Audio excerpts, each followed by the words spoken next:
కాసేపట్లో భారత్ న్యూజిలాండ్ మధ్య champions trophy సమరం మొదలవనుంది. ఇప్పటికే సెమీఫైనల్ స్థానాలు ఖరారు చేసుకున్న భారత్, న్యూజిలాండ్ జట్లు దుబాయ్ వేదికగా తలపడనున్నాయి.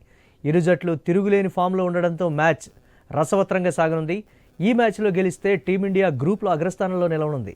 ఈ గెలుపుతో గ్రూప్ బిలో రెండో స్థానంలో ఉన్న ఆస్ట్రేలియాతో తలపడనుంది.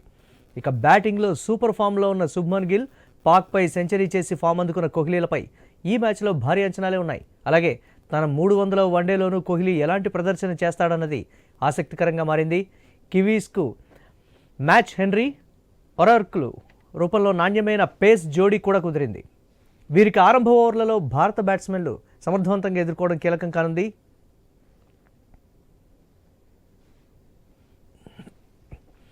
రైట్, ఇవాళ న్యూజిలాండ్ భారత్ మ్యాచ్కి సంబంధించి మనతో మాట్లాడటానికి స్పోర్ట్స్ అనలిస్ట్ మోహన్ గారు ఫోన్ లైన్లో సిద్ధంగా ఉన్నారు. మోహన్ గారు నమస్తే అండి. మోహన్ గారు చెప్పండి సార్.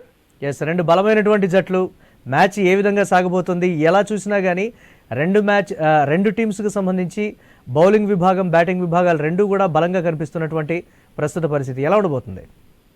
అంటే ఈ మ్యాచ్ చాలా ఇంట్రెస్టింగ్ ఉంటుందండి. సో ఈ మ్యాచ్ ఎవరు గెలుస్తారో, సపోజ్ ఇండియా గెలిస్తే గ్రూప్ ఏలో టాప్ అవుతారు అయినా, అండ్ న్యూజిలాండ్ టాస్ గెలిచి వాళ్ళు ఫీల్డింగ్ తీసుకున్నారంటే మన ఇండియన్ టార్గెట్ ని మనం చేసి చేయొచ్చు.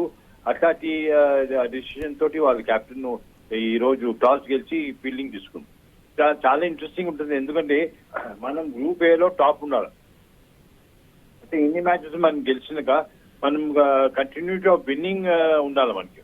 సో డెఫినెట్లీ ఈ రోహిత్ శర్మ కెప్టెన్సీలో ఒక పెద్ద స్కోర్ మనం చేసి తర్వాత దాన్ని డిఫెండ్ చేయాలి. సో మన ఫీల్డింగ్, బౌలింగ్ అండ్ ఎట్లా ఉంటుందో చూడాలా. ఎందుకంటే మన సెకండ్ ఫీల్డింగ్ చేసేటప్పుడు మనం ఫీల్డింగ్, బౌలింగ్ చాలా బాగుండాలా.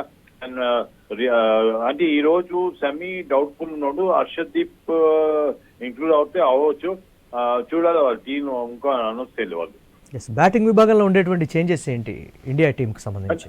అంటే బ్యాటింగ్ ఇప్పుడు ఫామ్ లో రావాలంటే డెఫినెట్లీ సేమ్ టీమ్ ఆడుతుంది, ఎక్సెప్ట్ బౌలింగ్స్ లో మొహమ్మద్ షమీని రెస్ట్ చేయాలని. ఎందుకంటే కొంచెం ఇంజరీ నుంచి బయట వచ్చిండు. హర్షదీప్ కి ఛాన్స్ ఉన్నది. బట్ ఇప్పుడు ఇండియన్ టీమ్ ఇప్పుడు అనౌన్స్ చేస్తుంది. డెఫినెట్లీ మనం బ్యాటింగ్ బాగా చేయాలండి. ఎస్ మోహన్ గారు, జస్ట్ ఇప్పుడే చూస్తున్నాం, టాస్ గెలిచి బౌలింగ్ ఎంచుకుంది న్యూజిలాండ్. ఇండియాను ఫస్ట్ బ్యాటింగ్కి ఇన్వైట్ చేసింది. యాజ్ పర్ పిచ్ ఏ విధంగా ఉండబోతుంది అంటారు ఫస్ట్ బ్యాటింగ్ చేసేటువంటి టీంకి? అంటే దుబాయ్ పిచ్, బ్యాటింగ్ వికెట్ అని చెప్పొచ్చింది. 300+ రన్స్ మనం స్కోర్ చేస్తే మనకి ఎక్కువ ఛాన్సెస్ ఉన్నది మన ఫర్ విక్టరీ. ఎందుకంటే ఈ వికెట్ పైన 300 రన్స్ చేయవచ్చు. 300+ రన్స్ ఉండాలి.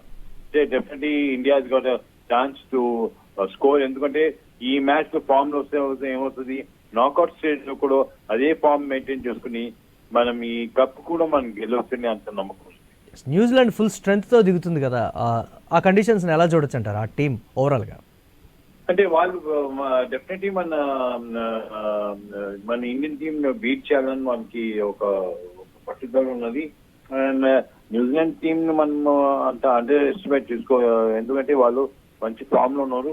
అండ్ అగైన్స్ ఇండియా బాగా పెర్ఫామ్ చేస్తే రిమైనింగ్ మ్యాచెస్ కు మనం పెర్ఫామ్ చేయొచ్చు ఆ నమ్మకం ఉన్నది వాళ్ళ కెప్టెన్ కి. అండ్ చాలా interesting matches. Right, thanks for updates Mohan గారు.